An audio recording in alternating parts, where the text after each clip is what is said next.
Bonjour, bienvenue sur ce premier cours. C'est pas tout à fait un cours, là nous allons parler de vocabulaire, mais ça me paraît quand même important de savoir ce qu'on peut retrouver sur une guitare. Alors chaque guitare est un petit peu différente. Ici donc j'ai une guitare folk, une guitare électro-acoustique. En plus c'est une Ovation, c'est une guitare qui est un petit peu spéciale. Mais évidemment, vous le savez, il existe plein de sortes de guitares. Voilà une guitare électrique. Vous voyez que c'est un petit peu différent. Et puis, vous avez une guitare classique. Vous voyez un petit peu la différence. On va dire que l'utilisation en est un petit peu différente, même si évidemment, avec n'importe quelle guitare, on va pouvoir jouer n'importe quel genre de musique. Hormis évidemment essayer de jouer du métal en ayant le son du métal avec une guitare classique, forcément ça va être un petit peu délicat.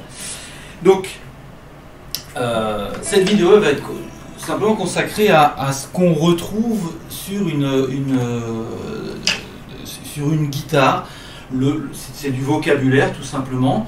Ça n'a rien d'obligatoire, simplement c'est quand même intéressant de savoir à quoi correspond chaque partie. Et puis en plus de ça, vous verrez que dans les cours, je vais nommer certaines parties très régulièrement.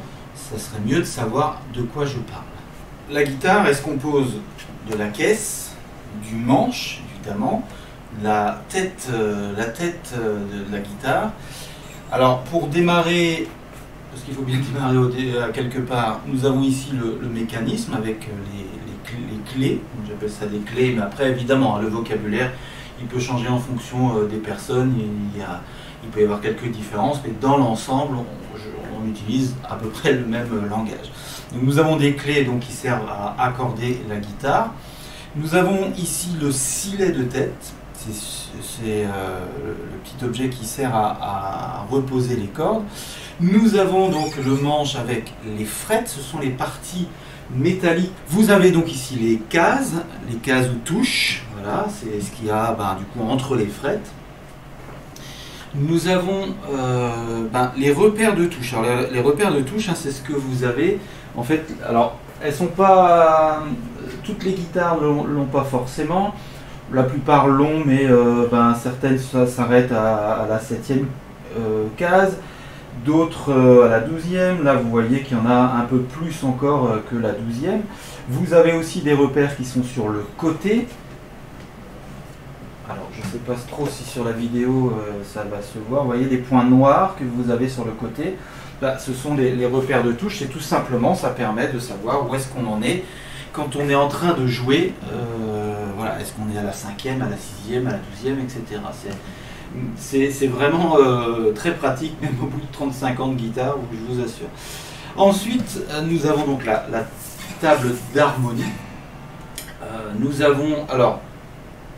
avons normalement sur les guitares une rosace au milieu, mais cette guitare-là, c'est une Ovation, c'est une guitare un peu spéciale. Du coup, les rosaces, elles sont plutôt sur le côté. Voilà une guitare classique avec effectivement la rosace au milieu de la guitare, pas tout à fait au milieu de la caisse, mais je pense que vous m'aurez compris. Les cordes passent au-dessus et c'est au-dessus de cette rosace que nous allons jouer. La main droite, évidemment, pour les droitiers. Ensuite, nous avons donc ici le chevalet. Nous avons ici le silet du chevalet, pareil, sur lequel reposent les cordes. Alors, sur certaines guitares, ce sont des chevilles, d'autres, ce sont, vous voyez, des trous dans lesquels on va passer la corde et puis aller la ramener aux clés là-bas. Nous avons ici le filet sur lequel repose le bras quand on est assis. Nous avons parfois des plaques de protection. Alors je ne vais pas dire que ce sont des plaques de protection, c'est plutôt du décor, mais parfois nous avons une plaque de protection sur la guitare. Ensuite, ben, nous avons derrière, alors évidemment pour ceux qui en ont, ben, les boutons de sangle, hein, voilà, quand on a une sangle. Vous avez ici le talon.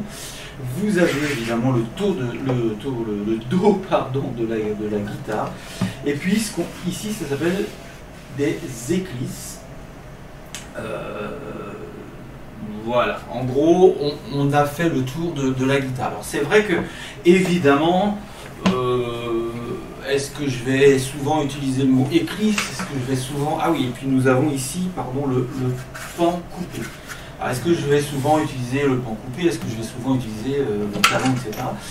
Bah, pas forcément. Par contre, c'est vrai que je vais souvent utiliser le silet, les frettes, les cases ou touches. Moi, j'appelle ça plutôt cases, voilà. Je vais parfois utiliser le repère de touche, etc. Voilà, ça va être quelques vocabulaires que moi je vais utiliser maintenant. Je pense que c'est assez intéressant, mais ce n'est que mon avis évidemment, hein, vous n'êtes pas obligé de le partager. Je trouve ça intéressant quand même d'avoir une idée de ce sur quoi on joue. Et puis évidemment pour l'électroacoustique, hein, on a un préamp que j'ai changé il y a pas longtemps. Un préamp, à quoi ça sert? Alors on peut évidemment brancher cette guitare puisqu'elle est électroacoustique sur un ampli. Et ça permet de modifier légèrement le son, le volume, aigu ou grave. On peut avoir un son un peu différent en fonction effectivement de ce qu'on va... paramétrer, si je puis dire. Donc voilà, ça permet, ce réglage-là permet d'affiner un petit peu certaines petites choses qu'on va évidemment affiner d'autant mieux avec des pédales d'effet, avec l'ampli lui-même, etc. Voilà, j'en ai fini pour cette petite vidéo. J'espère que ça vous a intéressé. Puis je vous dis à la prochaine vidéo. Au revoir.